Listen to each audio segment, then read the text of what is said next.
पब्लिकस channel. तो आज हम सीखेंगे 7th स्टैंडर्ड का इंग्लिश बाल भारती का 2.2 लेसन सेकेंड यूनिट का, जिसका नाम है द सोविनियर। तो अभी तक के जो भी वीडियोस है, लेसन्स है, वो हम लोगों ने ऑलरेडी अपलोड कर दिए हैं। अगर अभी तक आपने देखा नहीं होगा तो आप जाके वो सारे जो वीडियोस है वो देख लीजिएगा, आपको प्लेलिस्ट में मिल जाएंगे। और आपको ताकि सारे कॉन्सेप्ट्स जो है वो अच्छे से समझ में आए और एग्ज़ाम के लिए, कभी भी एग्ज़ाम हो, आप उसके लिए पहले से ही प्रिपेयर्ड रहोगे। इसके लिए देख लेना जाके, ठीक है। तो अभी हम स्टार्ट करते हैं हमारे इस लेसन के साथ, जिसका नाम है सोविनियर। तो सोविनियर का क्या मतलब होता है? सोविनियर मतलब कुछ तो ऐसी चीज़ जो हम लोग किसी इवेंट के लिए यादगार करके रखते है। तो अगर हम लोग बर्थडे में भी कभी जाते हैं, या फिर हमारे बर्थडे में हम लोग क्या करते हैं, लोगों को रिटर्न गिफ्ट देते हैं ना, ठीक है, और किसी को गिफ्ट देते हैं ताकि वो क्या हो जाए, उसको वो मोमेंट जो है वो याद रह जाए, ठीक है। तो उसे कहते हैं द सुविनियर। तो चलिए स्टार्ट करते हैं हमारा lesson. With the tip of her nose pressed to the window of the space shuttle, Siley sat gazing at the view outside for so long. Still, she didn't seem to be contented. तो ये क्या है, एक lesson है, description वाला lesson है, and sort of like fiction lesson है। तो हम लोग को क्या करना है, ये एक लड़की है साइली, वो क्या कर रही थी, उसका जो नोज का टिप है, मतलब नाक का जो उसका टिप है, वो विंडो को जो है, लेकिन विंडो किसका है, स्पेस शटल का विंडो है। मतलब रॉकेट जो होता है, रॉकेट नहीं कह सकते हम लोग उसको एग्जैक्टली, लेकिन ऐसा स्पेस शटल, मतलब ऐसा एक स्पेस क्राफ्ट जिसमें इंसान जा सकता है स्पेस में बैठ के, ठीक है। तो स्पेस शटल का विंडो को क्या कर रही थी सायरी जो है, वो अपना नोज टिप जो है प्रेस करके देख रही थी विंडो के बाहर। बहुत देर तक वो देख रही थी, लेकिन फिर भी उसको क्या नहीं हो रहा था, कंटेंटेड वो नहीं थी, मतलब उसको समाधान नहीं हुआ था, सेटिस्फैक्शन नहीं हुआ था, ठीक है। She had read the description of this view several times before and had seen the scene on the video too. तो अभी क्या हो गया है, ये जो व्यू उसको जो दिख रहा है स्पेस शटल के बाहर, मतलब स्पेस का जो उसको व्यू दिख रहा है, उसके बारे में उसने काफ़ी पढ़ा हुआ है, डिस्क्रिप्शंस में उसका जो है विवरण है, जो उसने पहले ही पढ़ा हुआ है काफ़ी बार, और कई सारे वीडियोस में भी ये जो सीन है उसने वो देखा हुआ है। But this was different. तो पर ये जो नज़ारा था वो कैसा था, वो बहुत ही अलग था।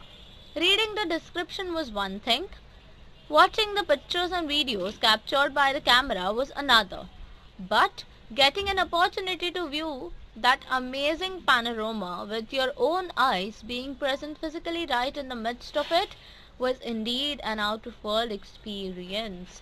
तो देखिए, तो ये जो नज़ारा उसको दिख रहा था वो काफ़ी अलग ही था, ठीक है। तो बुक में से डिस्क्रिप्शन पढ़ के खुद इमेजिन करना एक अलग बात हो गई, फिर जो कैमरा की मदद से जो फोटोज़ और वीडियोस लिए गए थे उसको देखना और सुनना, वो एक अलग बात हो गई, ठीक है। लेकिन खुद से ये जो अपॉर्चुनिटी जब मिला है, खुद से देखने का ये नज़ारा, अपनी खुद की आंखों से लाइव ये नज़ारा देखने का जो अपॉर्चुनिटी, जो संधि मिला है, ठीक है, वो क्या है, ये आउट ऑफ दिस वर्ल्ड है, ठीक है। वहाँ पे खड़ा रह के, तो पैनोरमा मतलब जो लंबा ऐसा हमारे पास फ़ोटो आता है ना, काफ़ी लंबा सा फ़ोटो निकाल सकते हैं हम लोग, एक फीचर होता है, उसे कहते हैं पैनोरमा, ठीक है। तो वो जो पूरा नज़ारा है, अपनी खुद की आंखों से फिज़िकली वहाँ पे प्रेजेंट होके लाइव देखना, रियलिटी में देखना, ये क्या है, एकदम आउट ऑफ वर्ल्ड एक्सपीरियंस है, ठीक है। तो इसी का क्या मतलब हो गया, आउट ऑफ वर्ल्ड का देखिए हम लोग को यहाँ पे बताया गया है कि आउट ऑफ दिस वर्ल्ड का यहाँ पे दो मीनिंग होता है। एक तो ये दुनिया से बाहर, मतलब just because we are talking about space, तो वो क्या हो गया, which is not found on earth, ठीक है, इसके लिए out of this world. And उसका दूसरा मीनिंग क्या होगा, बहुत ही एक्स्ट्राऑर्डिनरी, जो दुनिया में किसी ने नहीं देखा है, किसी ने नहीं, इट इज़ नॉट ऑर्डिनरी, ये हर एक इंसान को एक्सपीरियंस करने को नहीं मिलता है, ठीक है, ये बहुत दुनिया से परे कुछ है एक्सपीरियंस, ठीक है। No matter how long she sat gazing, her awe and wonder did not seem to abate. तो ना जाने कितने वक्त तक वो वहीं पे बैठी रही थी, देख रही थी उस नज़ारे को, लेकिन उसका ऑफ एंड वंडर मतलब उसका जो आश्चर्यचकित जो है, उसका आश्चर्य और उसका जो कहते हैं ना एकदम से चकित हो जाना, किसी अचंभित हो जाना, वो उसका जो है ना, उसका एडमायरेशन जो था व्यू का, वो ख़त्म ही नहीं हो रहा था। तो अबेट का मतलब है ख़त्म होना, समाप्त होना, ठीक है। The earth gradually appeared to get smaller and smaller in the sky. The azure blue sky was now looking jet black. तो अभी अर्थ क्या हो रहा था, धीरे धीरे छोटा छोटा छोटा छोटा दिखाई देने लगा था आसमान के अंदर। तो क्योंकि हम लोग अभी स्पेस की बात करें, हम लोग स्पेस में है, स्पेस शटल में बैठे हैं, तो जायज़ है कि हम लोग अर्थ से क्या करेंगे, दूर ही जाएंगे किसी शायद और हम लोग प्लैनेट पे जा रहे हैं। वो अभी तक सस्पेंस है, अभी हम लोग को आगे पता चलेगा लेसन में, ठीक है, कि कहाँ जा रहे हैं एग्जैक्टली। लेकिन अभी हम लोग अर्थ से तो काफ़ी दूर दूर जा रहे हैं, इसके लिए हम लोग को अर्थ धीरे धीरे क्या दिखाई देने लगा है, छोटा छोटा छोटा दिखाई दे रहा है आसमान में, ठीक है। जैसे हम लोग को चांद जो है वो दिखाई देता है आसमान में दूर से, वैसे ही, नॉट दैट उसका साइज में चेंज होता है, उसका सब फेजेस में चेंज होता है, राइट। लेकिन हम लोग जैसे दूर जाएंगे तो चीज़ छोटा छोटा दिखाई देता है, वैसे अर्थ भी छोटा छोटा दिखाई दे रहा है। The azured blue sky now looking jet black. खूबसूरत सा नीला आसमान अभी पूरा जेट ब्लैक मतलब एकदम काला काला दिख रहा था। The clouds had disappeared, the stars were shining bright. तो जो क्लाउड्स है, जो बादल है, वो क्या हो गए थे, डिसअपियर हो गए थे, चले गए थे, और अभी क्या हो रहे हैं, सिर्फ जो स्टार्स है वही क्या कर रहे हैं, शाइन कर रहे हैं, चमक रहे हैं एकदम ब्राइटली, ठीक है। The trip to the moon was exorbitantly expensive, but still Sali's mother had sent her on the trip. तो अभी देखिए, अभी यहाँ पे ये सस्पेंस खुला है कि हम लोग कहाँ जा रहे हैं। तो चांद पे जाने का जो जर्नी का जो एक्सपेंसेस है, उसका जो खर्चा है वो बहुत ज़्यादा एक्सपेंसिव है। एग्जॉर्बिटेंटली मतलब बहुत ज़्यादा, बेहद खर्चा है वो ट्रिप के लिए। लेकिन साइली की जो मम्मी है उसने क्या किया है, उसको फिर भी वो ट्रिप पे भेजा हुआ है। In our childhood we could not even think of such long distance trip. The longest trip meant going to Europe. If you are getting this opportunity, make the most of it, said mummy. तो साली की mummy ने क्या बोला है कि हम लोग हमारे बचपन में इतना दूर जाने का, इतना लंबा लंबा ट्रिप करने का कभी सोच भी नहीं सकते थे, ठीक है। तो क्या हो गया है, the longest trip meant going to Europe. तो सबसे ज़्यादा लंबा जाएंगे तो कहाँ जाएंगे, किसी और कंट्री में, यूरोप में वो जाएंगे। तो क्या हो गया, लॉन्गेस्ट ट्रिप हो गया, सबसे लंबा ट्रिप वही हो गया, जहाँ पे 7 समंदर पार चले गए, तो सबसे लंबा ट्रिप हो गया है। तो हमारे लिए भी अभी भी क्या है, काफ़ी सबसे लंबा ट्रिप मतलब एक कंट्री से दूसरे कंट्री में हम लोग जब भी जाते हैं और वो कंट्री अगर काफ़ी दूर है, या से कि अपोजिट साइड ऑफ अर्थ है, हम लोग जहाँ पे है, जिस फेज़ में रहते हैं अर्थ के, उसके अपोजिट फेज़ में, तो हमारे लिए क्या हो गया, वो लंबा सबसे लॉन्गेस्ट ट्रिप हो गया। अभी तक चांद के जाने के बारे में, चांद पर तो हम लोग सोच भी नहीं सकते, forget about going to trip, ठीक है। अभी हम लोग के जो साइंटिस्ट वो लोग हैं वो भी कितना मेहनत करते हैं, तभी उनको जाने को चांद पे मिलता है ना। तो ये क्या हो गया, ये मेरे ख्याल से जो है हम लोग को फ्यूचर के बारे में बताया गया है कि फ्यूचर में शायद ऐसे होगा, है ना। बहुत मज़ेदार बात सोचने के लिए। तो उसकी मम्मी ने क्या कहा, जब आपको ये अपॉर्चुनिटी मिल रही है, ये जाने का मौका मिल रहा है, तो make the most of it, मतलब उसका ज़्यादा से ज़्यादा हम लोग को लुफ्त उठाना चाहिए, फ़ायदा उठाना चाहिए, ठीक है। ओ mummy, Neha's grandmother was saying that in their childhood, the longest trip for school children used to be only up to Delhi or Kolkata. It seems so funny, isn't it? ठीक है, तो साइली क्या बोल रही है, अरे मम्मी, नेहा की grand mother मतलब नेहा की नानी या दादी होंगी, वो क्या कह रही थी कि उनके बचपन में, मतलब नेहा की नानी या दादी की बचपन में उनके लिए लॉन्गेस्ट ट्रिप मतलब क्या होता था, स्कूल के बच्चों के लिए लॉन्गेस्ट ट्रिप मतलब दिल्ली या कोलकाता ही होता था, ठीक है।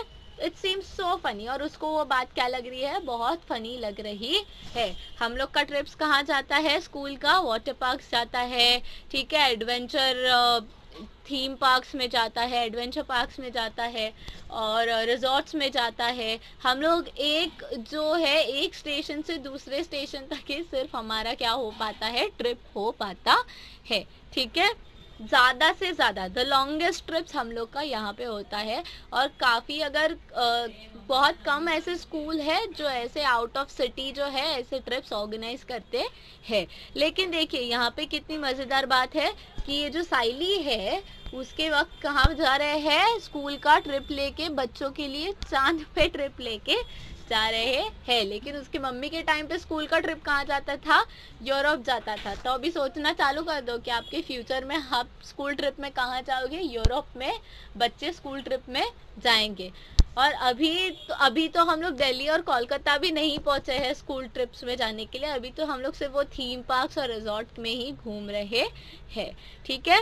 सोच के रखना, लेकिन बहुत मजा आएगा सोचने में, तो ठीक है।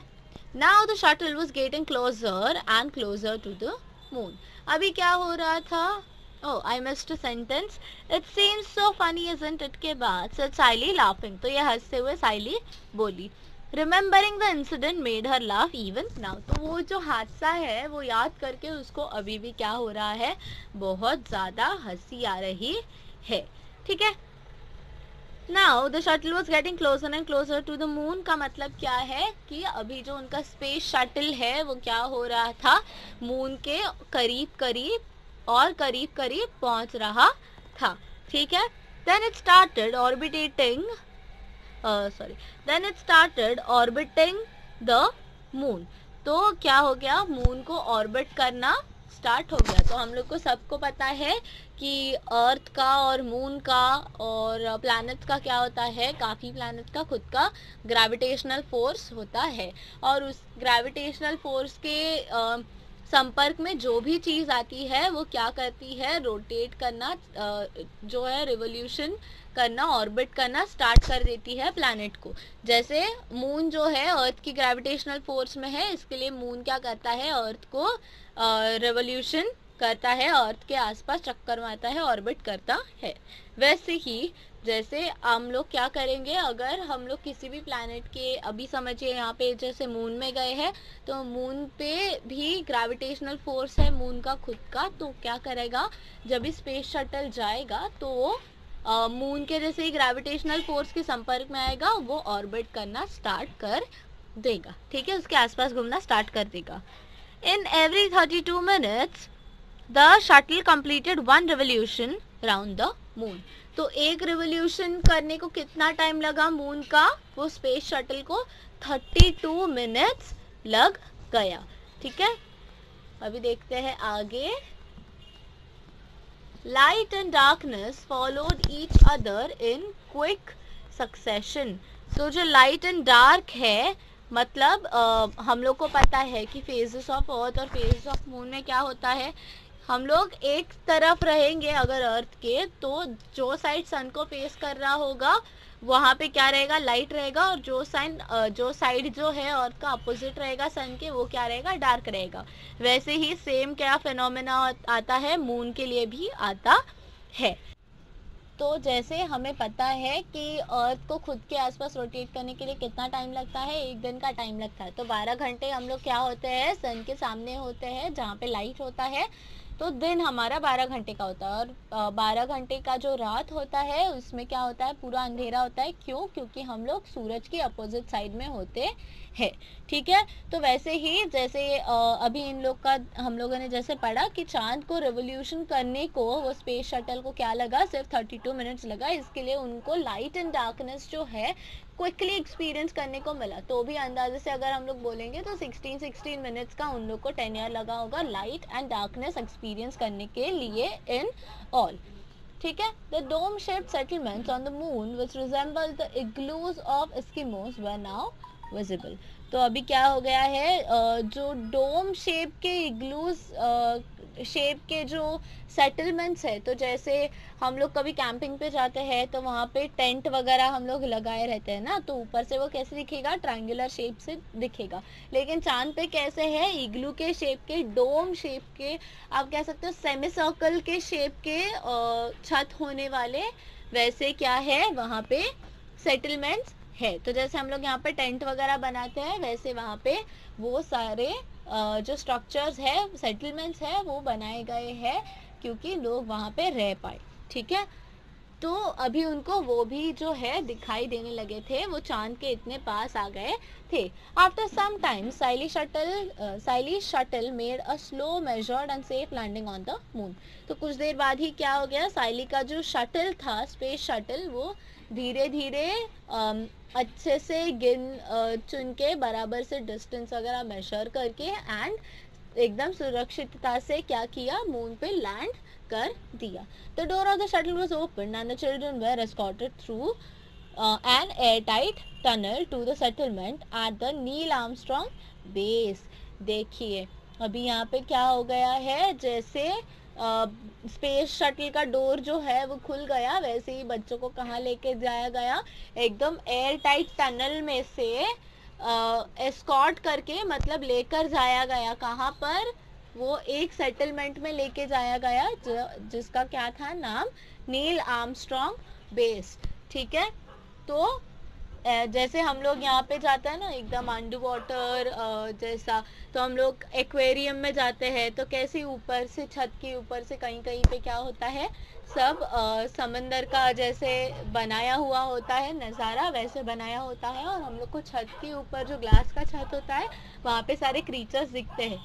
वैसे उनको एकदम एयरटाइट टनल में से ले जाया गया ताकि वो क्या ना हो, क्योंकि वो स्पेस में है तो इट इज़ इम्पॉर्टेंट कि उनको एयरटाइट टनल में से लेके जाया जाए, ठीक है। और नील आर्मस्ट्रॉन्ग बेस में, जैसे हम लोग एक्वेरियम्स, म्यूजियम्स घूमने जाते हैं पिकनिक के लिए, वो लोग कहाँ पे गए, नील आर्मस्ट्रॉन्ग बेस में गए।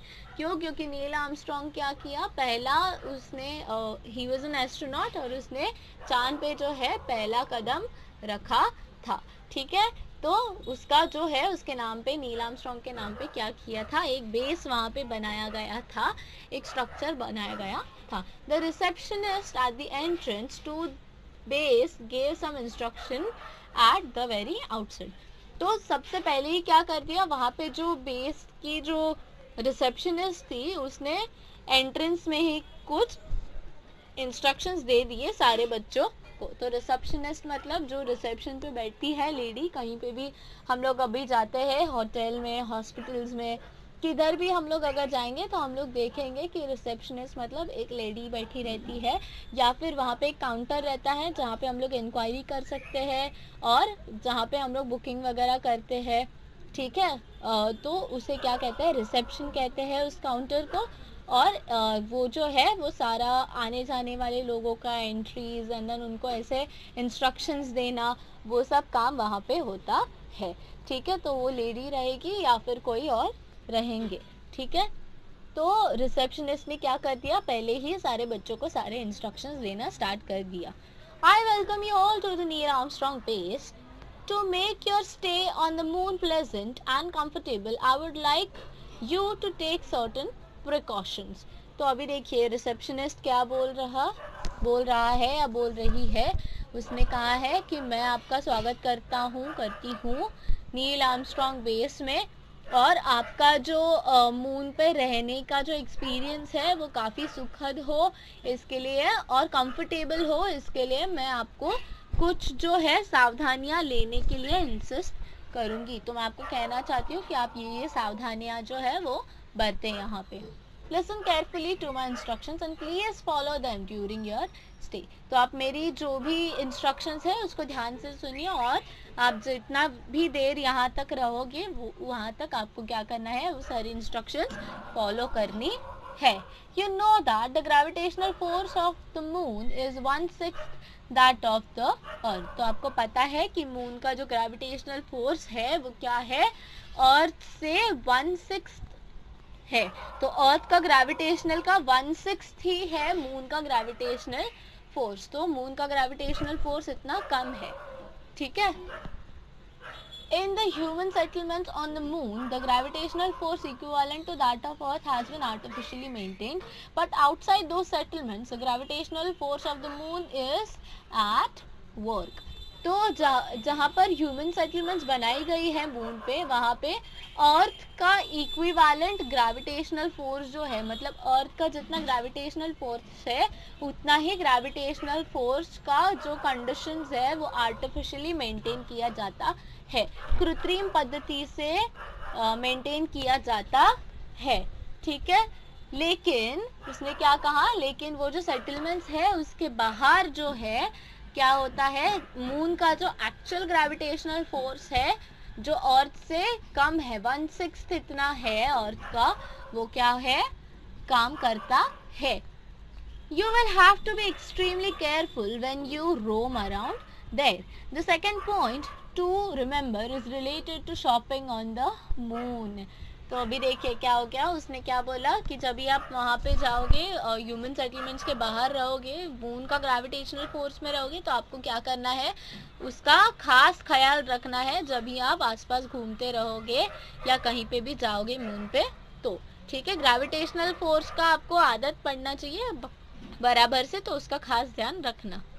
द सेकेंड पॉइंट उसने क्या बोला था, किससे रिलेटेड है, मून पे शॉपिंग करने के लिए वो रिलेटेड है point. You all must be interested in carrying souvenirs back home from the moon. तो आपको कुछ ना कुछ तो यादगार जो है मून से अपने घर लेके जाने का इच्छा रहेगा ही. ठीक है, ऐसा उसने कहा है. Please buy the articles only from the shops which are inside the dome-shaped settlements. There you will be assured of genuine articles. तो देखिए उसने क्या बोला कि जो डोम शेप्ड सेटलमेंट्स है, ह्यूमन सेटलमेंट्स, वहीं पर से आप खरीदारी कीजिएगा ताकि आपको जो जेन्युइन आर्टिकल्स है, जो अच्छी क्वालिटी की चीज़ें हैं और जो असली चीज़ें हैं वही आपको वहाँ पे ही सिर्फ मिलेंगी. ठीक है. Do not buy anything from the unauthorized shops outside the settlement. I wish you a very happy and pleasant stay on the moon. तो उसने क्या बोला कि जो unauthorized shops है, जो अनधिकृत शॉप्स है सेटलमेंट्स के बाहर, वहाँ से कुछ भी मत खरीदिएगा. और मैं आपको क्या करती हूँ, आपको हैप्पी और प्लेजेंट स्टे, आपका जो रहना है यहाँ पे वो एकदम सुखद हो और खुशनुमा हो, इसका मैं कामना करता हूँ या करती हूँ. ठीक है, ये उसने कहा है रिसेप्शनिस्ट में. A jam packed 3 days programme awaited the children on the moon. तो एकदम बहुत टाइट शेड्यूल वाला जो है प्रोग्राम ऑर्गेनाइज किया हुआ था बच्चों के लिए. तो बच्चों को क्या हो गया था, वो प्रोग्राम जो है बच्चों का ऑलरेडी इंतजार कर रहा था, तो वो ऑलरेडी शेड्यूल था, right. According to the earth's calculation on the moon there were 15 days of day light and 15 days of night time. The 3 days of the trip were going to be part of night time on the moon. देखिए तो जैसे अर्थ के calculation के हिसाब से अगर देखे जाए तो on the moon there were 15 days of day light. तो 15 दिन जो होते हैं वो डे लाइट के होते हैं और 15 दिन क्या होते हैं, नाइट टाइम के होते हैं. The 3 days of the trip were going to be part of the night time on the moon. लेकिन ये बच्चे जो है सिर्फ 3 दिन के लिए ही गए थे और वो कौन से पार्ट का टाइम था, नाइट टाइम का जो पार्ट था वो था मून पे। One of the most important programs of the first day was sky watch. तो सबसे खास प्रोग्राम जो था, बहुत इम्पॉर्टेंट प्रोग्राम था सारे प्रोग्राम्स में से, वो क्या था? स्काई वॉच का था। मतलब जो आकाश है, जो उस स्काई जो है उसका स्टडी करना है, उसको देखना है और अच्छे से समझना है। On the earth it was usually foggy and the stars were seen rarely and only very faintly. तो अर्थ पे क्या है होता है? यूजुअली वेरी फॉगी, मतलब काफ़ी धुंधला धुंधला होता है, और स्टार्स जो है वो काफ़ी कम दिखाई देते हैं, और जितने भी दिखाई देते हैं बहुत कम दिखाई देते हैं, धुंधले से दिखाई देते हैं। There was no atmosphere on the moon. On the dark background of the moon sky, the stars shone dazzling bright. तो अभी क्या हो गया था? मून पे क्या है? एटमॉस्फेयर बिल्कुल भी नहीं है। तो क्या हो गया था? जो मून का डार्क स्काई था बैकग्राउंड में, उस पे जो स्टार्स थे वो काफ़ी ब्राइटली चमक रहे थे। The most attractive view was that of the disk of the earth. तो सबसे अट्रैक्टिव व्यू क्या था? Of the disc of the earth. जैसे हम लोग को मून जो है एक डिस्क के जैसा दिखाई देता है। डिस्क मतलब एक चपटा सा सर्कल जैसा दिखाई देता है, जैसे सीढ़ी होता है ना, वैसे शेप में, but without the hollow inside, वैसे शेप में दिखाई दे रहा था। जैसे हम लोग को यहाँ से मून दिखता है, वैसे मून पे से क्या दिखता है? डिस्क शेप में अर्थ दिखता है। तो वो क्या था? सबसे अट्रैक्टिव व्यू था। In the moon sky the earth looked 13 times bigger than the moon in the earth sky. तो मून के स्काई में अर्थ क्या दिख रहा था? 13 गुना ज़्यादा बड़ा दिख रहा था, जितना अर्थ पे से मून दिखता है उससे भी। ठीक है, तो जैसे हम लोग अर्थ से मून को देखते हैं, सोचिए आप मून से अर्थ को देख रहे हो, तो वो क्या होगा? अर्थ का शेप अर्थ के मून के हिसाब से 13 गुना ज़्यादा बड़ा होगा। ठीक है, it was also 70 times brighter the earth light fell on the moon. तो जो मून का लाइट अर्थ पे आता है, उससे अर्थ का लाइट क्या था? 70 टाइम्स ब्राइटर था, 70 गुना ज़्यादा ब्राइट था, और अर्थ का जो लाइट था वो मून पे गिर रहा था। This beautiful enchanting view made Saili and her friends ecstatic. तो क्या हो गया था? ये जो बहुत खूबसूरत और एकदम होश उड़ा देने वाला जो नज़ारा था, उससे क्या हो गया? साइली और उसके दोस्त, it made her friends what? Ecstatic. Ecstatic मतलब बहुत ज़्यादा एक्साइटेड वो हो गए थे। ठीक है, they fell asleep feeling happy, excited and comfortable at the same time. तो वो सो गए और उन्हें क्या हो रहा था? बहुत खुशी हो रही थी, बहुत एक्साइटमेंट हो रहे थे, और वो काफ़ी कंफर्टेबल भी थे। ठीक है, the second days attraction was the circus on the moon. तो देखिए, अर्थ पे सर्कस होता है, यहाँ पे मून पे भी सर्कस हो रहा है। ठीक है, तो ये दूसरे दिन का क्या प्रोग्राम था उनका? पहले दिन स्काई वॉच किया, दूसरे दिन सर्कस था मून पे, वो देखने गए थे।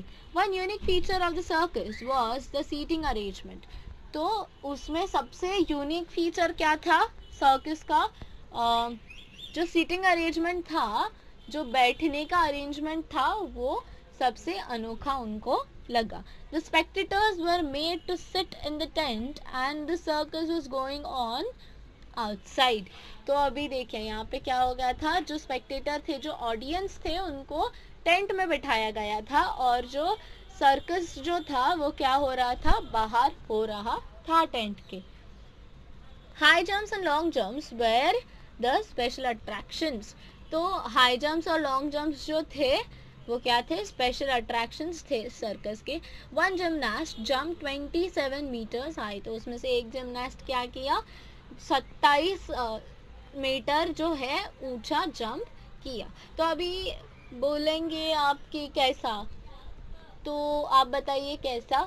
ये इस वजह से एक तो सबसे पहले क्यों उनको टेंट में बिठाया गया, क्योंकि जैसे हम लोगों ने पहले पढ़ा था पहले पेज पे कि ह्यूमन सेटलमेंट्स में जो ग्रेविटेशनल फोर्स है it is artificially made equivalent to gravitational force. तो अर्थ का जैसा ग्रेविटेशनल फोर्स है, वो जो सेटलमेंट का ग्रेविटेशनल फोर्स है उसको आर्टिफिशियली उतना लिमिट तक लाया गया है ताकि लोगों को प्रॉब्लम ना हो, तो वो अर्थ के ग्रेविटेशनल फोर्स के हिसाब से ही चल पाए, इसके लिए उनको वो आर्टिफिशियल कंडीशंस क्रिएट किया गया है। लेकिन जैसे हम लोगों ने सुना था कि जो बाहर है सेटलमेंट के, तो उनके लिए क्या है, मून का ही ग्रेविटी काम करता है। और सर्कस के लिए जितना कम ग्रेविटी उतना बेस्ट पार्ट रहेगा, क्योंकि उनको उछलना कूदना रहता है ज़्यादा। तो बिकॉज मून का ग्रेविटी ऑलरेडी कम है, मतलब मून अपनी तरफ धरती से तो कंपैरेटिवली कम खींचेगा ना इंसान को, इसके लिए उनके लिए उछलना कूदना जो है काफ़ी लाइट होगा, काफ़ी आसान होगा। इसके लिए उन्होंने क्या किया था, सर्कस जो है वो टेंट के बाहर ऑर्गेनाइज किया था। तो मून के एक्चुअल ग्रेविटेशन फोर्स में कम ग्रेविटी में क्या हो रहा था, कंडक्ट हो रहा था। इसके लिए इतना high jumps and long jumps वो लोग कर पा रहे थे, जो भी सर्कस के आर्टिस्ट थे, जिमनास्ट थे। ठीक है, तो एक आर्टिस्ट ने क्या किया, जिमनास्ट ने क्या किया, 27 मीटर्स इतना हाई जंप किया। On both the days, besides the main attractions, much time was reserved for visiting the various settlements there. तो ये दोनों दिन में क्या किया, जो दो उनके अट्रैक्शंस को विज़िट करने के अलावा भी, मेन अट्रैक्शंस को विज़िट करने के अलावा क्या किया इन लोगों ने, और अलग अलग सेटलमेंट्स में भी विज़िट किया था। तो काफ़ी वक्त उसमें ही उन्होंने बिता दिया था। It was expected that the students should spend some time for self study, और उनसे क्या एक्सपेक्ट किया गया था कि बच्चे जो है खुद का सेल्फ स्टडी के लिए भी टाइम देना चाहिए। The teacher had assigned them the task of writing an essay on how they spent their time on the moon, which places they visited, what they observed, etc. तो teacher ने क्या किया था, बच्चों को असाइन किया था टास्क क्या करने का, ऐसे लिखने का कि उनका मून पे जो आने का एक्सपीरियंस था वो कैसा था, और वो लोग क्या सीखे, वो लोग कौन सी जगह पे गए, ठीक है, वो सब उनको वहाँ पे लिखना था, और क्या क्या देखा, क्या क्या सीखा, वो भी लिखना था।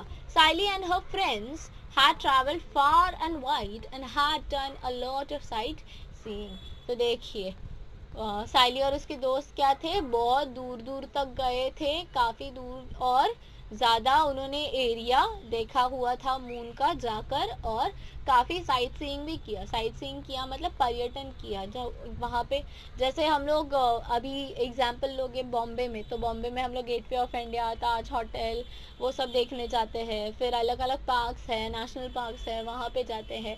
ठीक है, तो ये मुंबई की क्या है, क्वींस नेकलेस है, नरीमन पॉइंट है, वो सब हम लोग देखने जाते हैं, बैंड स्टैंड, जुहू बीच।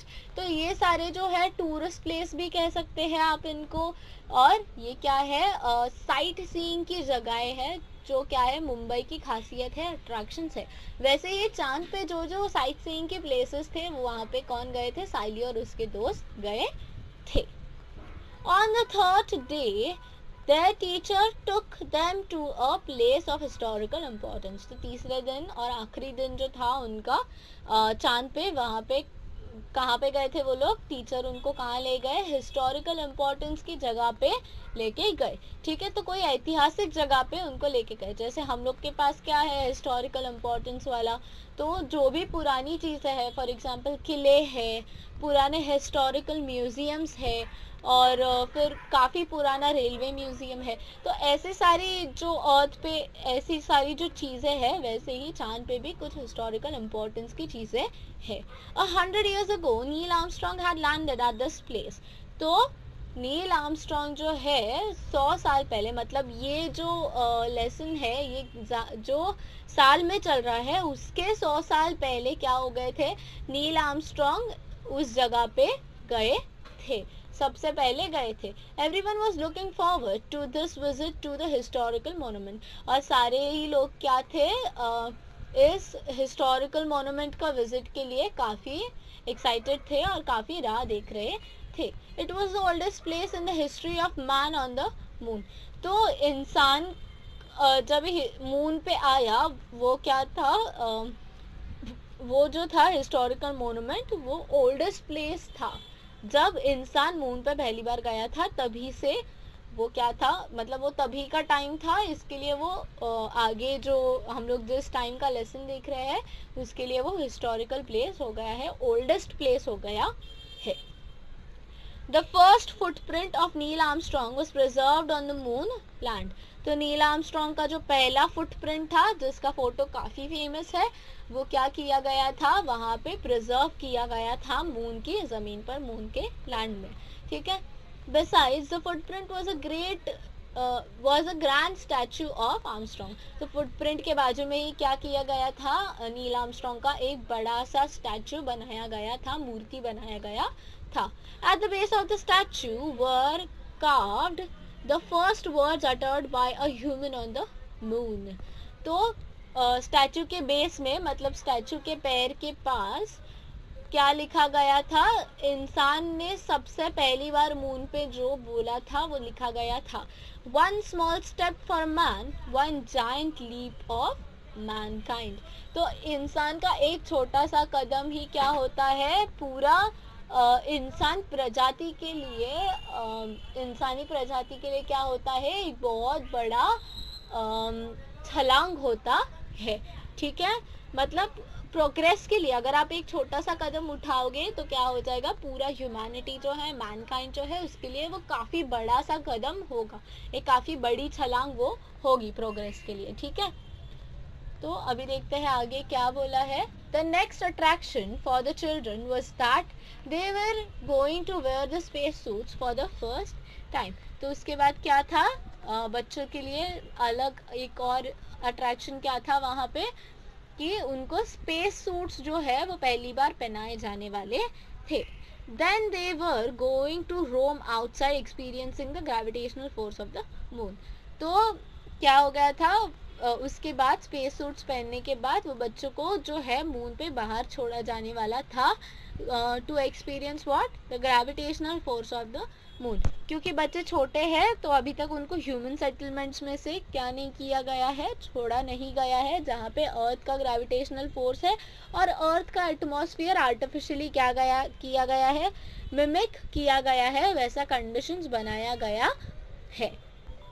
तो अभी क्या करेंगे, जैसे बच्चे स्पेस सूट पहनेंगे पहली बार, उसके बाद मून के जो नॉर्मल एटमॉस्फेयर है, एटमॉस्फेयर नहीं है मून पे, बट वहाँ के जो नॉर्मल कंडीशंस है, मून के जो नेचुरल कंडीशंस है, वहाँ पे वो एक्सपीरियंस उनको करने को मिलेगा. मतलब वो स्पेस सूट पहनेंगे लेकिन फिर भी उसका जो ग्रेविटेशनल फोर्स है वो एक्सपीरियंस कर सकते हैं. Be careful when you walk dear children, don't run और sprint, you will fall. So the teacher was warning repeatedly, but who was in the mood to listen? They hopped, jumped and ran around. तो क्या हो गया था, teacher ने बच्चों को क्या बोला कि जब भी आप चलोगे तो बहुत ध्यान रखना बच्चों, और भागना मत, दौड़ना मत कहीं पे भी. ठीक है. और कुछ उछलना कूदना मत वरना आप गिर जाओगे. तो क्यों ऐसा बोला होगा टीचर ने, सोचिए आप क्यों, क्योंकि हम लोग को अर्थ का ग्रेविटेशनल फोर्स है. अभी इंसान अर्थ पे भी चलते चलते भी गिर जाता है.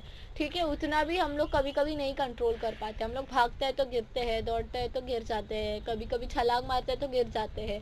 तो अर्थ का जो ग्रेविटेशनल फोर्स है जो मून से 6 टाइम्स ज़्यादा है, वहाँ पे हम लोग का ये हालत है. तो मून पे अगर इतना कम ग्रेविटी होगा तो हम लोग को उसको एडजस्ट करने को थोड़ा तो टाइम लगेगा, राइट. इसके लिए टीचर क्या कर रहे थे, बार बार वार्न कर रहे थे कि अगर आप ज़्यादा कूदोगे भागोगे तो आप गिर जाओगे. ठीक है. लेकिन क्या हुआ, बार बार टीचर वार्निंग देने के बाद भी बच्चे तो सुनने के मूड में ही नहीं थे, वो बहुत ज़्यादा खुश थे, वो कूद रहे थे, उछल रहे थे, भाग रहे थे इधर उधर. हाँ. Buy ornaments specially made from the stones on the moon, very cheaper than those available in the shops in the settlement. तो अभी क्या बोला गया उनको कि ऑर्नामेंट्स जो है, ज्वेलरी जो है, जो पहनने के लिए जेवरात जो है वो कहाँ से लेने हैं उनको, मून पर से लेने हैं। और कैसे लेने हैं कि मून का जो स्टोन है जिससे बने हुए हैं उससे ही लेना है। तो जैसे हम लोग डायमंड्स होते हैं, अलग अलग ज्वेल्स होते हैं, उसके ऑर्नामेंट्स लेते हैं, वैसे उनको क्या बोला गया बच्चों को कि मून के जो पत्थर है उससे बने हुए जो ऑर्नामेंट्स है वही आप लीजिएगा, आपको वेरी चीप रेट में वहाँ पे मिलेंगे। और जो सेटलमेंट्स में शॉप है ना, वहाँ पे मून के ह्यूमन सेटलमेंट में जो शॉप है उससे काफ़ी क्या है, सस्ता आपको ऑर्नामेंट्स जो है वो मिलेगा। ठीक है।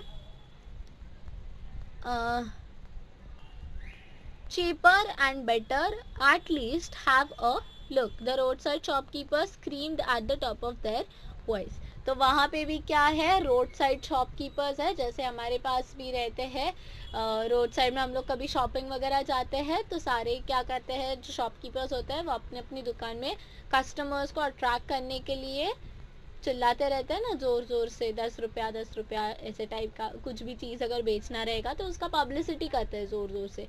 वैसे ही मून पे भी होता है, देख लेना अभी। हाँ, तो वहाँ के शॉपकीपर्स उनको चिल्ला रहे थे कि आपको ह्यूमन सेटलमेंट्स जो है अंदर की, जो आर्मस्ट्रॉन्ग बेस में है, वहाँ से भी काफ़ी सस्ता मिलेगी। और आप क्या कीजिएगा, मून से बने हुए जो मून के स्टोन के बने हुए जो ऑर्नामेंट्स है वही खरीदिएगा, आपको बहुत सस्ते में मिलेंगे। ठीक है। और देखिए, तो एक बार तो देखिए आके करके, वो जो शॉपकीपर्स है वो बहुत ज़ोर ज़ोर से अपना बहुत आवाज़ गला फाड़ फाड़ के चिल्ला रहे थे। Buy sister buy, I am selling this earrings really cheap. तो क्या बोला एक जन कि आइए बहन जी ले लीजिए आके, मैं ये जो इयररिंग्स है ये काफ़ी चीप सस्ती बेच रहा हूँ। ऐसा करके एक शॉपकीपर क्या किया, बहुत ज़ोर ज़ोर से चिल्ला रहा था। Saying this he approach Saili and displayed the sets of shining stones earring. तो अभी क्या किया, ये कहते कहते कि आइए बहन जी एक बार देख तो लीजिए, मैं इतना सस्ते में बेच रहा हूँ, ऐसा वैसा कहते कहते वो साइली के पास आया और उसको क्या दिखाया, जो शाइनिंग स्टोन के इयररिंग्स थे वो दिखाए। Saili suddenly remembered her mother, tomorrow they were to start on the return journey. She had completely forgotten her mother in last 3 days. She felt terribly guilty. और साइली को सडनली वो इयररिंग्स देखते ही अपनी mummy की याद आ गई, और उसको याद आ गया कि अरे आज तो आखिरी दिन है, कल हम लोग क्या करेंगे, वापस धरती पे जाने वाले है। ठीक है। और उसको ये भी सडनली याद आ गया कि वो तो ये पूरा जर्नी में, ये जो ट्रिप है उसमें पूरा 3 दिन उसका मम्मी को तो बिल्कुल ही भूल गई थी, और उसको उस बात का बहुत ज़्यादा बुरा लगा था। Buy this sister don't think much, cheaper and better take it. तो क्या बोला वो शॉपकीपर उसको कि बहन जी आप ये ले लीजिए, आप ज़्यादा सोचिए मत, ये सस्ता भी है और अच्छा भी है, आप ये खरीद लीजिए करके वो बोलने लगा।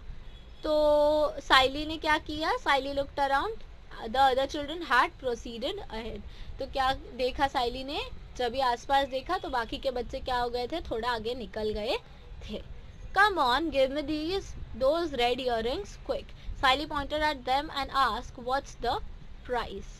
तो साइली ने क्या किया, आसपास देखा, क्योंकि उनको पहले ही वार्निंग दिया गया था और बोला था कि आप सेटलमेंट के बाहर अनऑथराइज शॉप से कुछ भी मत खरीदेगा, सारे सेटलमेंट के अंदर से ही खरीदना है। लेकिन साइली को काफ़ी भाग गए थे इयररिंग्स, तो इसके लिए उसने क्या किया, आसपास देखा, सारे बच्चे आगे निकल गए थे, इसके लिए उसने फटाक से शॉपकीपर को बोला कि जल्दी जल्दी मुझे वो लाल रंग के इयररिंग्स है दे दीजिए, और उसका कीमत भी पूछा। ठीक है। Only 1,000 rupees, replied the salesman. Saili immediately paid the amount, took the earrings and ran to catch up with her friends. तो साइली ने क्या किया, फटाक से 1,000 रुपये जब ही उसने कॉस्ट बोला शॉपकीपर ने, साइली ने फटाक से पेमेंट कर दिया, इयररिंग्स लिया और भाग के अपने फ्रेंड्स के पास चली गई। देखा, सिर्फ 1,000 रुपये में उसको क्या मिल गए, इयररिंग्स। अभी 1,000 रुपये में हम लोग क्या क्या खरीद सकते हैं, हम लोग को इयररिंग्स ज़्यादा से ज़्यादा 10 रुपये का होगा तो हम लोग खरीदते हैं ना। मतलब उसमें भी फिर हम लोग बोलते हैं कि भैया कम कीजिए, उसका प्राइस कम कीजिए। और साइली ने क्या किया, 1,000 रुपया बोला तो एकदम इमीडिएटली फटाक से जैसे 1 या 10 रुपए हो ऐसे निकाल के दे दिया वो शॉपकीपर को। है ना एकदम फनी बात। तो और दूसरा इसमें क्या है कि आप ये भी सोचिए कि तब तक जो है ये जो पैसा है, करेंसी है, इसका वैल्यू क्या होने वाला है, कितना आगे जाने वाला है, वो भी सोचिए। अगर अभी हम लोग सोचेंगे तो हमारे लिए 1,000 रुपए कितने ज़्यादा होते हैं, है ना।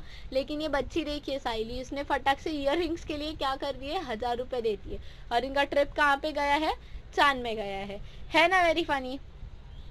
On returning home, Saili told her mother very enthusiastically, "Mummy, look what I have brought for you." ठीक है। तो अभी वो वापस आ गई घर लिए और उसने क्या बोला कि मम्मी देखिए, बहुत एकदम एक्साइटमेंट से, एकदम उत्साह से उसने बोला मम्मी को कि देखो देखो मम्मी मैं आपके लिए क्या लेकर आई करके। Her mother picked up the earrings. She explained, "Hello dear, how am I going to wear such heavy earrings?" तो उसकी मम्मी ने क्या किया, वो जैसे ही इयररिंग्स उठाए तो उसकी मम्मी ने बोला कि अरे बेटा मैं इतने वजनदार हेवी इयररिंग्स कैसे पहन सकती हूँ। Saili immediately realized her mistake. Saili had purchased the earrings in the field of moon's gravity. देखा, तो साइली को तुरंत क्या हो गया, अपना मिस्टेक जो है पता चल गया। उसने क्या किया था, मून का ग्रेविटी में वो इयररिंग्स लिया था। तो पता चला आपको अभी क्यों बोला था कि जो सेटलमेंट्स है उसके अंदर से ही लेना, मून का ग्रेविटी में से मत लेना, मतलब आउटसाइड में से मत लेना अनऑथराइज शॉप में। तो वो जो इंसान था शॉपकीपर, उसने उसको ऐसा बेवकूफ़ बनाया साइली को। ठीक है। तो अभी आपको क्या हो गया, समझ में आ गया होगा लेसन, आई होप।